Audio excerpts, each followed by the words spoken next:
Selamat pagi, TLCC, apa kabar semua? Luar biasa.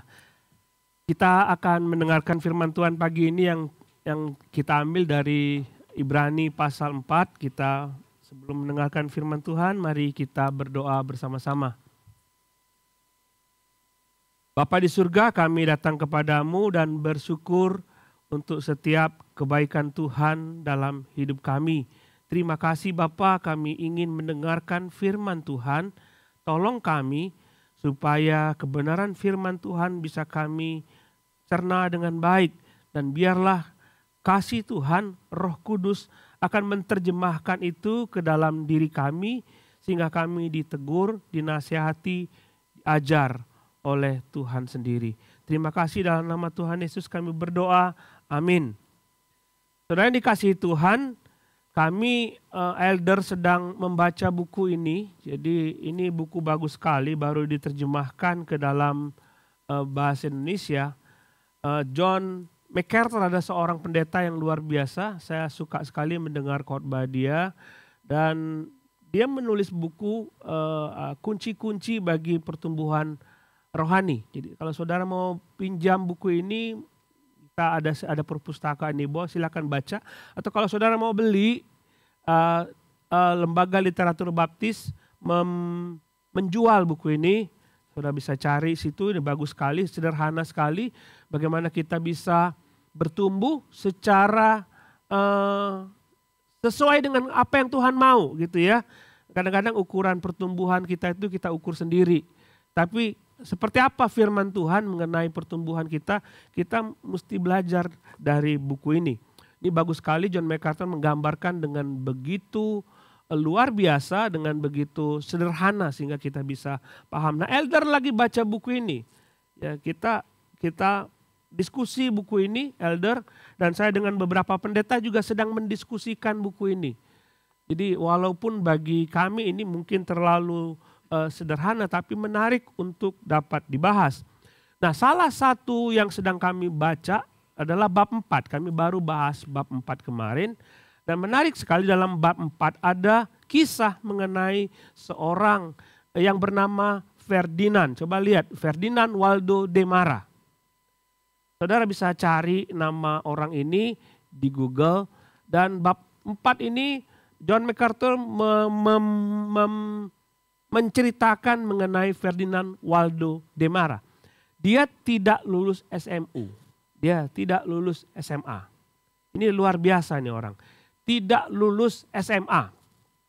Tetapi perjalanan karir dia dibuat film, dibuat buku, difilmkan. Dan dia menjadi orang yang sangat terkenal di Amerika. Sangat terkenal. Bayangkan orang ini, saudara, dia tidak tamat SMA, tapi dia tidak punya gelar apapun, tapi dia bisa menjawab sebagai karyawan di sebuah universitas.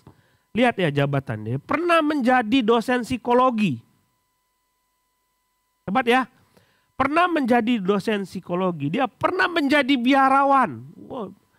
Ada orang yang jadi dosen psikologi lalu jadi biarawan? Nggak ada. Dia pernah menjadi asisten sipir di penjara. Lihat jabatannya luar biasa. Dia pernah menjadi ahli bedah tentara angkatan laut. Jadi lihat, psikologi, biarawan, ahli bedah. Dia pernah mengoperasi orang. Operasi amandel pernah dia lakukan. Jadi orang yang diabetes dia pernah potong kakinya jadi amputasi dia pernah lakukan. Dia pernah mengeluarkan peluru dari dada seorang tentara. Luar biasa ya. Ini orang yang sangat luar biasa dan kisahnya difilmkan. Kisahnya difilmkan. Nah, kenapa Ferdinand Waldo de Mara bisa seperti itu? Saudara tahu kenapa? Pasti saudara akan mengatakan dia kerja keras. Dia belajar. Tidak. Dia memalsukan ijazah. Jadi dia kalau mau melamar jadi dokter dia sudah palsukan portfolionya. Dia pernah bekerja di sini. Dia palsukan ijazahnya. Lalu orang terima dia sebagai dokter. Wah ini. Jadi Dia terkenal sebagai salah satu dari 10 imposter terkenal dunia. Penipu terkenal dunia. Dan kisahnya difilmkan dengan judul The Great Imposter. Luar biasa ini orang. Dan ini dikasih tahu oleh John MacArthur. Untungnya dia bertobat. Nah, dia membuka kisah ini, dia mengatakan bahwa banyak orang Kristen itu sama seperti Waldo de Mara ini. Banyak orang Kristen seperti Waldo de Mara. Kenapa? Banyak berpura-pura jadi orang Kristen. Pergi beribadah, ya. Dia bilang dia orang Kristen, memang dia orang Kristen. Tapi berpura-pura punya hubungan pribadi dengan Tuhan. Nah, ini yang akan kita bicarakan pagi ini. Ini akan kita bicarakan pagi ini karena penulis Ibrani mengatakan waspada. Ibrani pasal 4 ayat 1, waspada. Kenapa bisa banyak orang yang pergi ke gereja dan menamakan dirinya Kristen, tapi sebenarnya tidak punya relasi dengan Tuhan, tidak punya hubungan yang baik sama Tuhan, bahkan tidak yakin akan keselamatannya. Dan ketika Tuhan memanggil dia pulang, maksudnya dia meninggal, dan Tuhan tidak memberi keselamatan kepadanya. Padahal dia setiap minggu pergi ke gereja dan rajin pergi ke gereja. Karena banyak orang Kristen bertingkah laku seperti Waldo de Mara ini. Imposter, penyamar ulung. Penyamar ulung. Nah, kenapa bisa itu terjadi? Saya membaca, kenapa ini bisa terjadi? Pertama, memang ada orang yang berpura-pura jadi orang Kristen. Supaya ada identitas saya menjadi orang Kristen. Cuma identitas saja. Yang penting saya punya agama. Itu yang terjadi pada saya dulu pada waktu saya masih SMP. Saya pikir teman-teman saya punya agama. Saya harus punya agama dan saya pilih Kristen. Lebih gampangnya seperti itu. Saya pilih yang penting KTP saya ada agama Kristen. Nah itu pura-pura. Yang kedua mungkin dia nggak salah. Dia nggak salah. Tapi dia diajarkan salah oleh gereja. Kenapa bisa seperti itu? Dia masuk ke gereja dan gereja membius jemaatnya dengan doktrin-doktrin yang salah. Masuklah ke gereja kami, dengarkan firman Tuhan, dengarkan berkat Tuhan dan selalu dipuaskan dengan keinginan telinga dan tidak pernah menyampaikan firman Tuhan secara utuh. Sehingga jemaat mengatakan, aku diberkati oleh Tuhan, aku mengalami mujizat dari Tuhan, itu sebagai tanda bahwa aku memiliki keselamatan. Itu keliru besar. Keliru besar. Karena Alkitab tidak pernah mengajarkan itu. Jadi mereka memikirkan keselamatan itu hanya karena pengalaman-pengalaman rohani seperti itu. Nah, ini yang akan dibahas oleh penulis Ibrani. Dia mengatakan kepada kita waspada. Dan dia menggambarkan orang-orang di di padang gurun itu. Mereka keluar 2 juta lebih masuk keluar dari Mesir, tapi cuma 2 orang yang masuk tanah Kanaan. Mari kita buka Ibrani pasal 4 untuk kita mempelajari lebih lanjut dari ayat-ayat ini. Buka Alkitab kita baca Ibrani pasal yang keempat.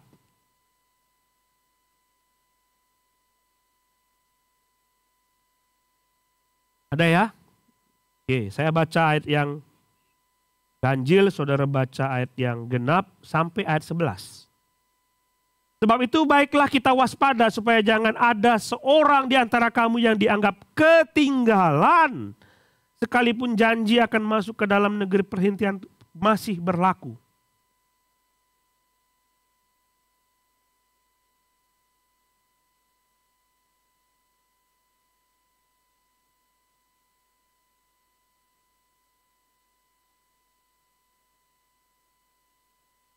Sebab kita yang beriman akan masuk ke tempat perhentian seperti yang ia katakan.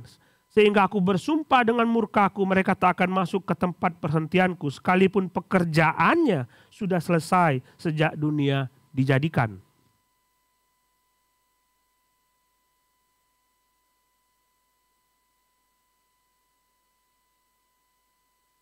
Dan dalam nas itu kita baca, mereka tak akan masuk ke tempat perhentianku.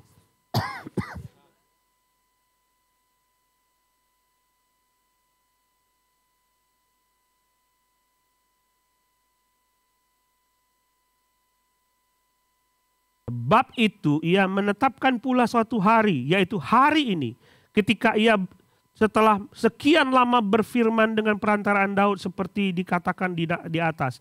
Pada hari ini, jika kamu mendengar suaranya, janganlah keraskan hatimu.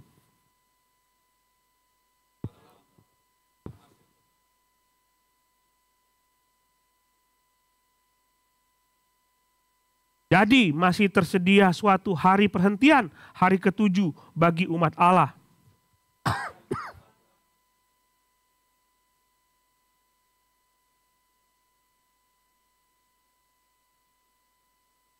Karena itu baiklah kita berusaha untuk masuk ke dalam perhentian itu, supaya jangan seorang pun jatuh karena mengikuti contoh ketidaktaatan itu juga. Ibrani pasal 4 ayat 1 sampai 11 sampai 13 sebenarnya itu menceritakan kembali apa yang dijabarkan oleh penulis dalam pasal yang ketiga. Jadi saudara akan membaca gitu, nanti baca dalam pasal 3 dia mengambil contoh orang-orang Israel yang keluar dari Mesir, melewati padang gurun 40 tahun lamanya, dan mereka tidak masuk ke tanah Kanaan. Hanya 2 orang yang bisa masuk ke sana, yaitu Joshua dan Kaleb. Saudara sudah tahu itu semua. Dia menjadikan contoh cerita itu sebagai gambaran. Gambaran, perhatikan, ini gambaran. Dia tidak mengatakan bahwa orang yang tidak masuk tanah Kanaan tidak masuk surga. Enggak seperti itu. Saudara lihat, Musa tidak masuk ke tanah Kanaan. Tetapi dia masuk surga. Dia tidak mengatakan orang-orang yang mati di padang gurun dan tidak masuk tanah Kanaan tidak masuk surga. Dia tidak mengatakan demikian. Ini hanya menggambarkan ada sekian banyak orang yang keluar dari Mesir, tapi hanya 2 yang masuk ke tanah Kanaan. Sekalipun mereka melihat mujizat Tuhan yang luar biasa. Nah, dalam Ibrani pasal 4 ini, kita melihat dia menggambarkan suatu tempat yang disebut dengan tempat perhentian. Ya, tempat perhentian, terminal ya. Tempat perhentian. Dan kalau kita membaca gambaran itu, silakan slide berikutnya, silakan melihat di sini, next. Allah berhenti menciptakan pada hari ke-7. Dia sudah bekerja hari pertama, kedua, ketiga, keempat, kelima, keenam. Dia mencipta dan dia bekerja, hari ke-7 dia berhenti. Jadi perhentiannya itu di hari ke-7. Setelah Allah menciptakan, dia bicara mengenai perhentian lain. Dia memilih bangsa Israel menjadi alatnya untuk dapat mengabarkan berita sukacita kepada bangsa lain. Lalu digambarkan di situ bangsa Israel keluar dari Mesir dan disebutkan di situ ada tempat perhentian bagi mereka, yaitu Kanaan. Mereka keluar dari Mesir, nanti ada tempat mereka beristirahat, yaitu di Kanaan. Setelah melakukan perjalanan sebagai pilgrim sebegitu lama, lalu mereka masuk ke dalam tanah Kanaan. Dan di situ mereka berhenti, tidak berjalan lagi. Tetapi saudara lihat, Daud dalam Mazmur 95, dia bicara mengenai hari perhentian. Padahal Daud sudah berada di tanah Kanaan. Artinya ada satu tempat perhentian lain yang disediakan Tuhan bagi Daud. Dan bukan Kanaan, sudah pasti. Dia sudah masuk tanah Kanaan. Lalu penulis Ibrani mengatakan, hari ini, lihat ayat 1 dia katakan, jangan seorang di antara kamu yang dianggap ketinggalan sekalipun janji akan masuk ke dalam perhentiannya masih berlaku bagi kamu. Pasti ada satu tempat lagi, yaitu tempat perhentian, tempat di mana kita berhenti dari segala aktivitas kita stop di situ, kita berhenti di situ. Sudah bisa tahu itu namanya surga. Jadi Tuhan menyediakan surga bagi setiap orang, berhenti dari segala macam aktivitas. Jadi tempat perhentian itu masih tersedia. Allah menyediakan itu bagi kita. Bagi orang dalam perjanjian lama, mereka yang meninggal dalam perjanjian lama, bahkan orang-orang yang masih dalam perjanjian baru, tempat perhentian itu sudah tersedia. Kenapa? Karena Allah ingin supaya orang manusia bergaul bersama dengan Dia. Lihat pada waktu Dia menciptakan Adam dan Hawa. Dia menciptakan Adam dan Hawa dan Dia bergaul dengan Adam dan Hawa. Ngobrol bersama. Jadi saya membayangkan di Taman Firdaus ketika dosa belum ada. Allah berjalan-jalan bersama dengan Adam dan menamakan, Adam, ini ada binatang kakinya 4, bertanduk, bercabang, kamu kasih nama apa? Bergaul, karib, berjalan bersama-sama dengan Allah. Itu yang Allah mau terjadi kepada manusia. Bergaul bersama-sama dengan Allah. Tapi faktanya manusia memberontak. Mereka lebih suka dengan iblis. Lebih taat kepada iblis. Lebih suka dengar omongan iblis sehingga seluruh umat manusia jatuh di dalam dosa dan kehilangan kemuliaan Allah. Sehingga tempat perhentian itu terbatas. Tidak semua bisa masuk. Manusia yang berdosa tidak bisa masuk ke situ. Manusia yang berdosa tidak bisa masuk bergaul bersama-sama dengan Allah. Yang kudus dan yang berdosa tidak bisa bersatu. Tapi kita tahu sekarang bahwa Allah menyediakan segala macam sarana supaya manusia bisa mengenal dengan Dia. Supaya mengenal Tuhan dengan lebih baik. Dan manusia berusaha, aku ingin kembali kepada Tuhan. Aku ingin bergaul sama Tuhan. Aku ingin supaya aku diterima di tempat perhentian. Siapa yang tidak mau ke sana? Siapa yang tidak mau ke surga? Siapa yang tidak mau? Semua mau. Nah, kita anggap, saya tidak mau berapologet. Saya tergelitik untuk berapologet dengan mengatakan ada orang yang mengatakan surga tidak ada, neraka tidak ada. Ya coba aja kalau nggak percaya.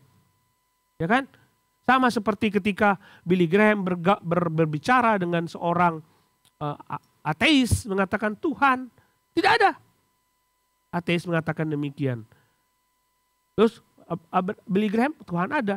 Untuk bicara dengan seorang apologet, untuk bicara dengan seorang yang mengandalkan pengetahuan, sulit sekali untuk mengatakan ini bukti Alkitab. Kita kan gak bisa ngomong, ini Alkitab mengatakan ini, bukti Allah itu ada.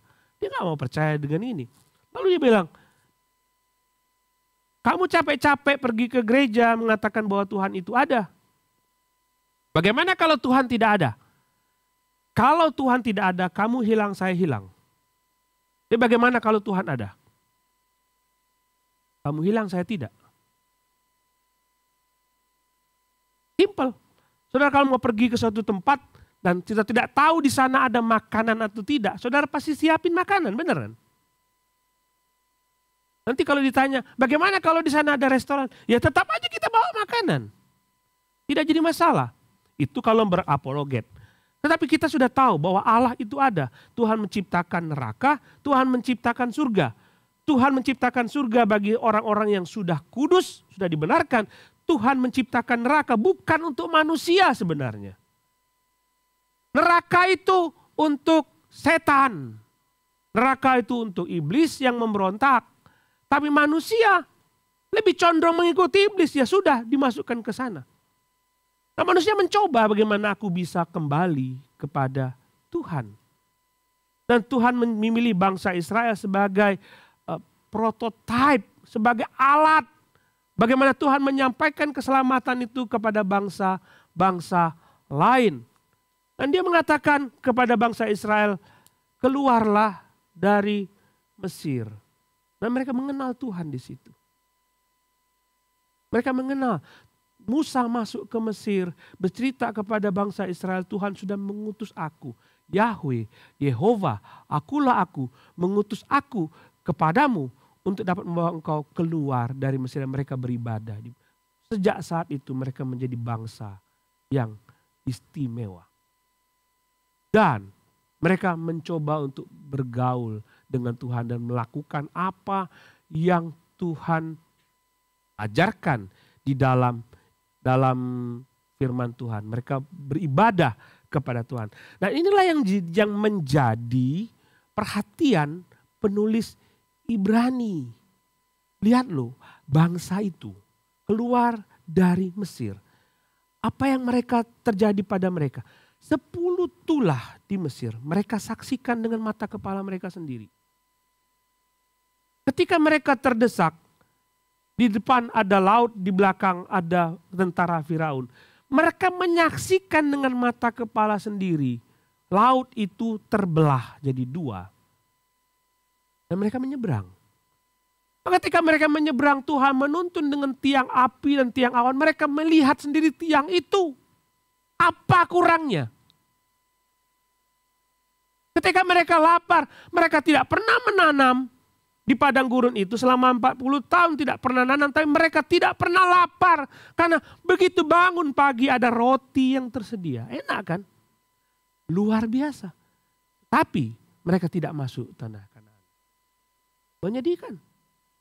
Mereka punya pengalaman bersama-sama dengan Tuhan, tapi mereka tidak masuk tanah Kanaan.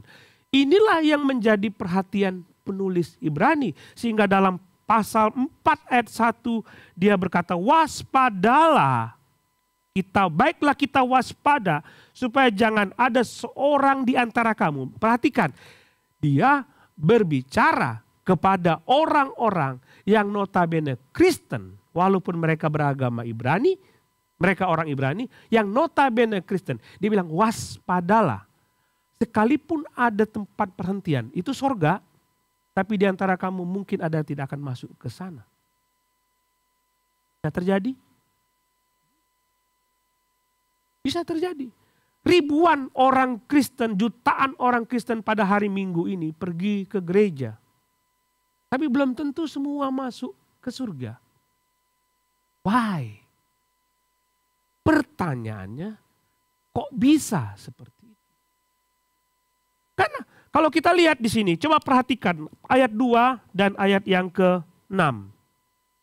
Ayat 2 mengatakan, karena kepada kita diberitakan juga kabar kesukaan sama seperti kepada mereka. Kepada kita juga, kita semua, diberikan kabar kesukaan sama seperti kepada mereka, tapi firman pemberitaan itu tidak berguna bagi mereka. Karena tidak bertumbuh bersama-sama dengan iman.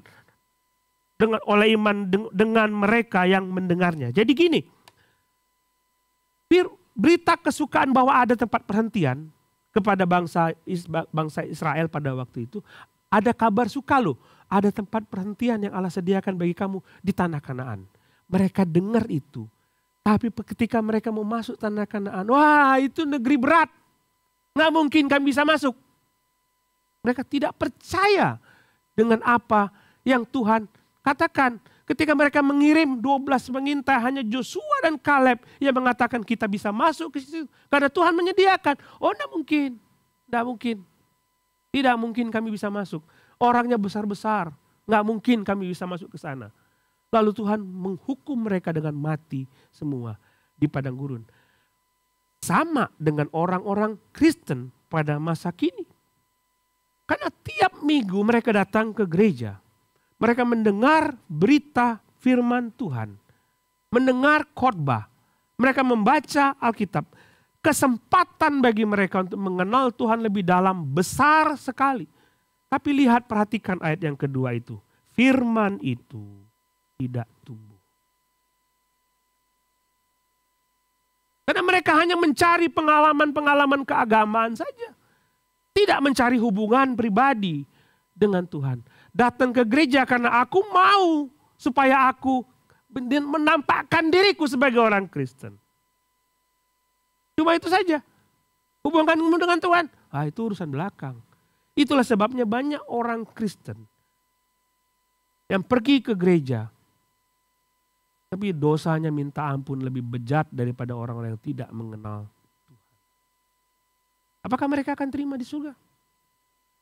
Labelnya Kristen, hatinya bukan. Kita mau bicara soal apa? Jadi ini peringatan kepada kita, kepada orang-orang Ibrani. Jangan sampai mereka, ini kan orang Ibrani, orang Yahudi, diberitakan oleh penulis Ibrani, kamu, lihat ya, bangsa kamu, nenek moyang kamu seperti itu. Jangan sampai kamu terikat dengan keagamaanmu, sehingga kamu melupakan hubunganmu sama Tuhan. Semua itu cuma rutinitas saja. Rutinitas saja. Dan lihat ayat yang ke-6. Jadi sudah jelas bahwa ada sejumlah orang akan masuk ke tempat perhentian itu. Sedangkan mereka yang kepadanya lebih dahulu diberitakan kabar kesukaan itu tidak masuk. Karena apa? Karena tidak taat. Tidak taat dengan firman Tuhan. Jadi itu kita lihat di sini, kalau sekalipun kita punya agama, agama itu tidak menolong kita masuk surga. Sekalipun saudara rajin dengan ritual keagamaan, itu tidak akan membawa saudara bisa masuk ke dalam kerajaan surga. Tidak mungkin.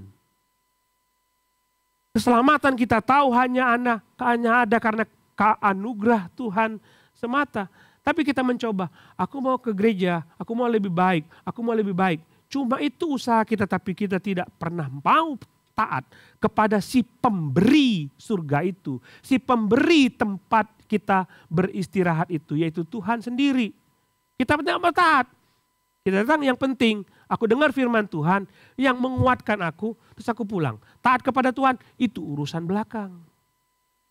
Tidak bertumbuh, itu urusan belakang. Yang penting aku ke gereja. Dan Tuhan bilang, hati-hati.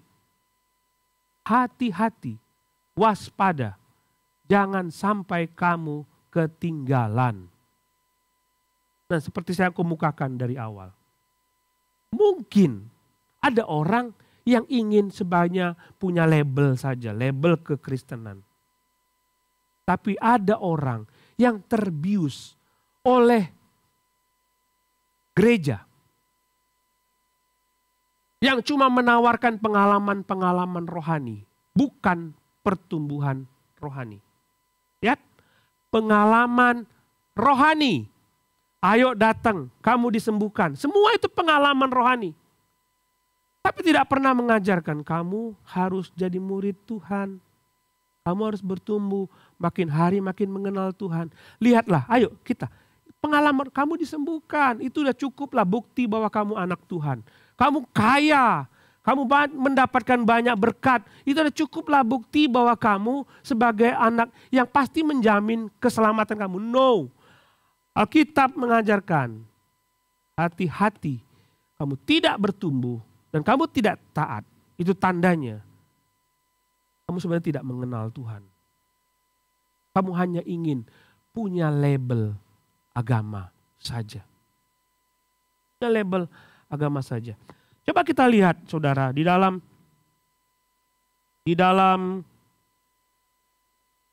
ya. Saya terlalu cepat.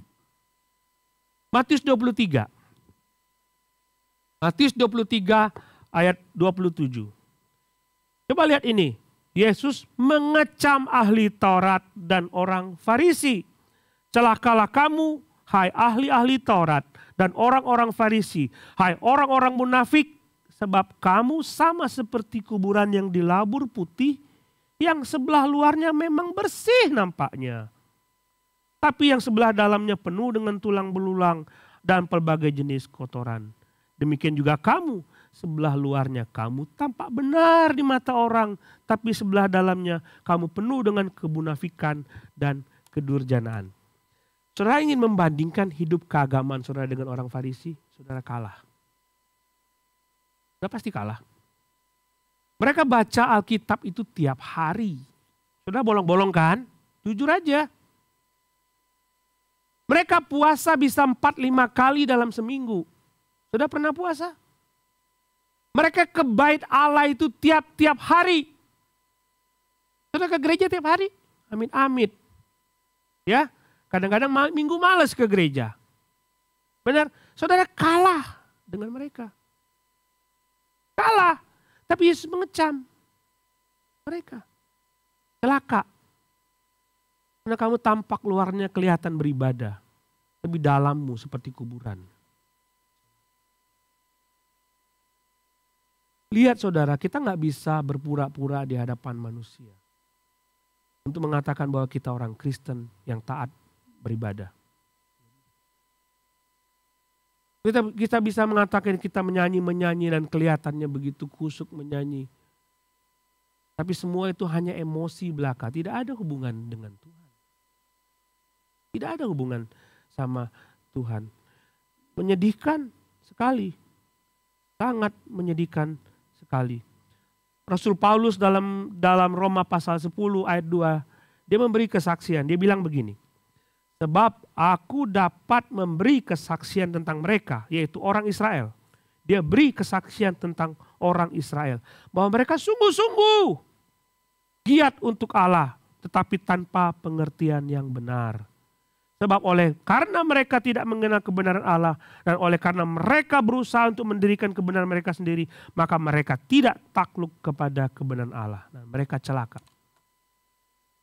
Celaka. Dan ini yang diajarkan oleh penulis Ibrani. Jangan sampai sebenarnya kita orang Kristen, saudara, sudah dekat. Sudah dekat. Tapi tidak menanggapi panggilan Tuhan untuk percaya kepada Dia. Sudah dekat. Tapi kita cuma hanya menunjukkan, oke, aku orang Kristen. Tidak cukup saudara. Allah tidak menyelamatkan saudara melalui agama. Tidak. Allah menyelamatkan saudara melalui Yesus. Sehingga hubungan pribadi saudara dengan Yesus itu lebih diutamakan. Yesus tidak pernah mengatakan, kamu jadi orang Kristen maka kamu masuk surga. Enggak pernah cari di Alkitab, enggak ada seperti itu. Enggak ada. Yang ada, saudara percaya kepada Yesus Kristus sebagai Tuhan dan Juru Selamatmu, maka engkau akan selamat. Cuma itu yang Tuhan mau. Lihat Matius pasal 7. Lihat Matius pasal 7. Ayat 22. Pada hari terakhir banyak orang akan berseru kepadaku, Tuhan, Tuhan, bukankah kami bernubuat demi namamu, mengusir setan demi namamu, mengadakan banyak mukjizat demi namamu juga. Pada waktu itulah aku akan berterus terang kepada mereka yang berkata, aku tidak pernah mengenal kamu. Jadi kan aneh kan? Tiap minggu ke gereja, bahkan saya termasuk pekerja gereja loh, kami mengusir setan loh. Setan tuh pergi loh. Saya jadi WL, saya jadi singer, saya berkhotbah, saya main musik, saya melayani. Terus sampai kita mati lalu Tuhan, siapa kamu? Menyedihkan kan? Lalu bagaimana dengan kita yang kelihatannya agamis, saleh, rajin beribadah, tetapi tidak punya keselamatan. Saya sebulan ini bergumul tentang itu. Mungkin bukan salah kita. Mungkin bukan salah saudara. Banyak sekali penyesat-penyesat di dunia ini membius kita dengan entertain di gereja. Saudara mengatakan musik yang bagus. Gereja ditawarkan dengan musik yang begitu luar biasa. Dan penyanyi-penyanyi yang suara bagus. Dan ketika menyanyi kita merasakan, wah hadirat Tuhan sungguh nyata. Padahal saudara tahu, itu bisa emosi saja. Ngerti maksud saya? Seperti saudara pergi nonton pelawak. Pada waktu menonton melawak, saudara akan tertawa. Pada saat itu, keluar, saudara nggak ketawa lagi. Seperti saudara nonton film. Ya, katanya ngeri-ngeri sedap itu ada nangisnya. Ya kan? Nonton, nangis. Filmnya habis nangis lagi nggak? Enggak. Apakah pada saat kita menyanyi, memuji Tuhan, lalu merasakan hadirat Tuhan, sungguh ada dalam hidup kita. Kita merasakan ini ada kuasa Tuhan dalam ruangan ini. Yang dapat mengalir dalam diri kita, dalam hati kita. Keluar dari situ ada nggak? Apakah Tuhan ada ketika nyanyian itu ada? Pikir. Seharusnya kuasa Tuhan itu berlaku dalam hidup kita 24 hours, 7 days a week. Tidak pernah berhenti. Sekalipun nyanyiannya mungkin tanpa ini. Mungkin kita menyanyi tanpa alat musik. Mungkin kita menyanyi tanpa ada emosi-emosi. Kita nyanyi lagu sederhana sekalipun. Kita bisa merasakan hadirat Tuhan. Itu bedanya. Tidak dipengaruhi dengan keadaan di sekitar. Tapi yang ada di dalam diri kita mempengaruhi itu. Itu yang penting. Itu yang penting. Jadi agama tidak menyelamatkan. Tapi bagaimana hubungan saudara dengan Tuhan? Nah, banyak orang berkilah. Saya percaya kok pada Yesus. Saya percaya pada Yesus. Kan tanda-tanda kita selamat, benar kan? Percaya pada Yesus, selamat. Yakobus bilang, iblis juga percaya pada Yesus. Percaya enggak?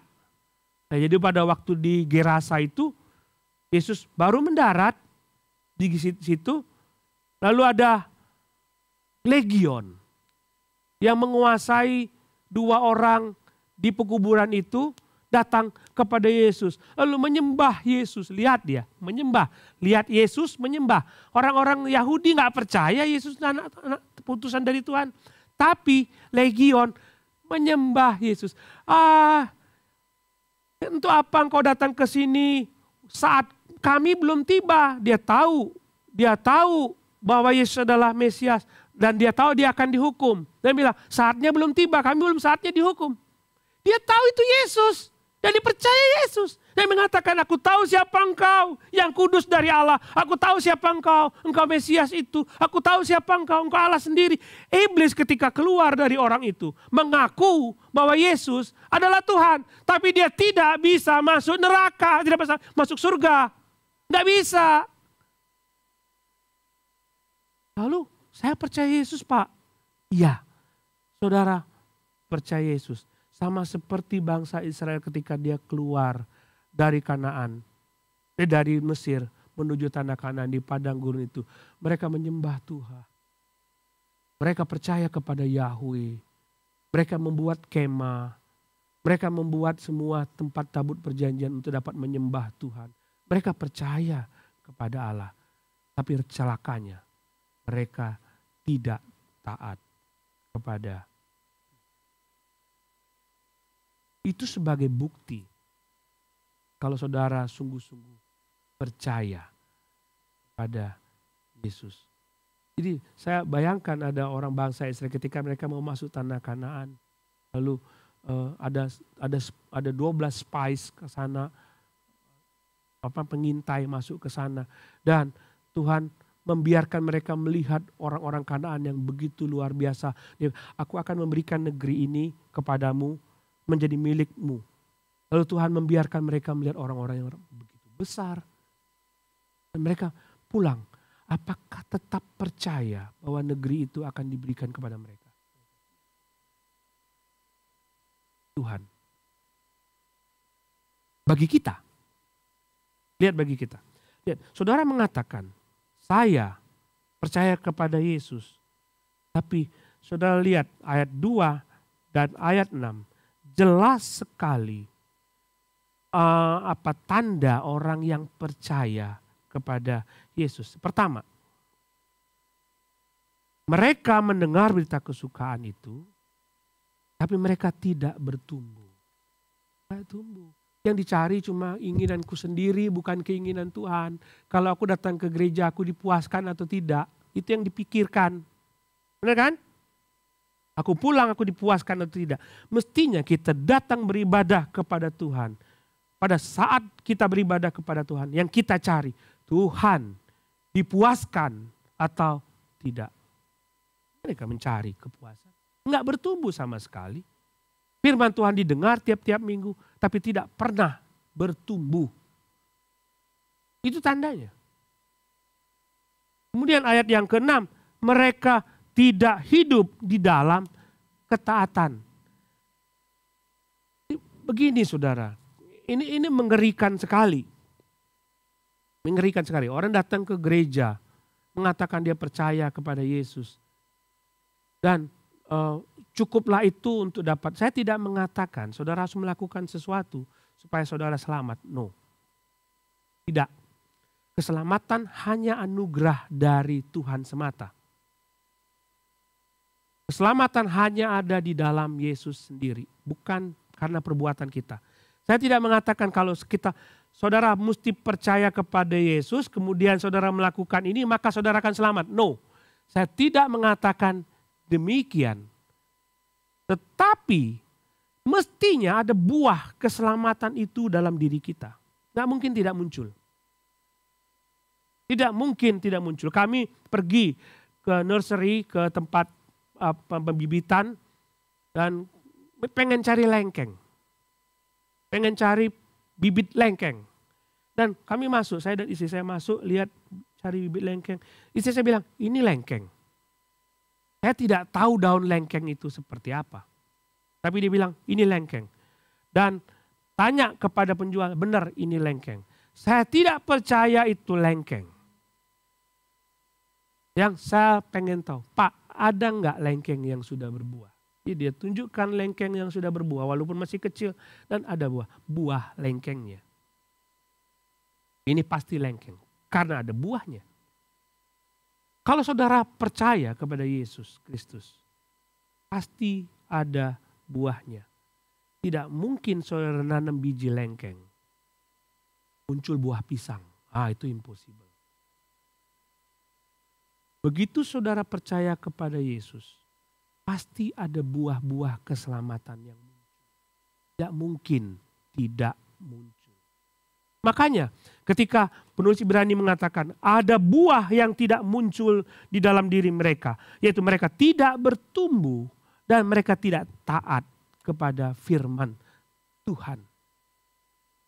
Mereka tidak taat kepada firman Tuhan. Coba kita pikir saudara kehidupan kita sekarang. Pikir, sekian lama saudara ingin menjadi orang Kristen, tertarik dengan kekristenan.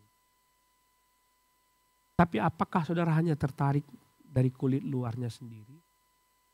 Atau tertarik kepada Tuhannya? Bukan Yesusnya. Bukan agamanya. Bukan gerejanya. Bertumbuhnya seperti apa? Saudara baca Alkitab tiap-tiap hari. Saya baca Pak Alkitab. Kejadian sampai Wahyu 1 tahun saya 6 kali bolak-balik baca Alkitab. Bukan banyaknya baca Alkitab. Bukan. Tapi seberapa banyaknya Alkitab itu mempengaruhi pikiran dan kehidupan saudara. Ribuan kali saudara membaca Alkitab. Tapi sama sekali tidak mempengaruhi hidupmu. Tidak mengubah hidupmu. Percuma itu semua. Ribuan kali saudara mendengar firman Tuhan di khotbah ibadah. Itu sama sekali tidak membuat hidupmu berubah. Percuma. Percuma.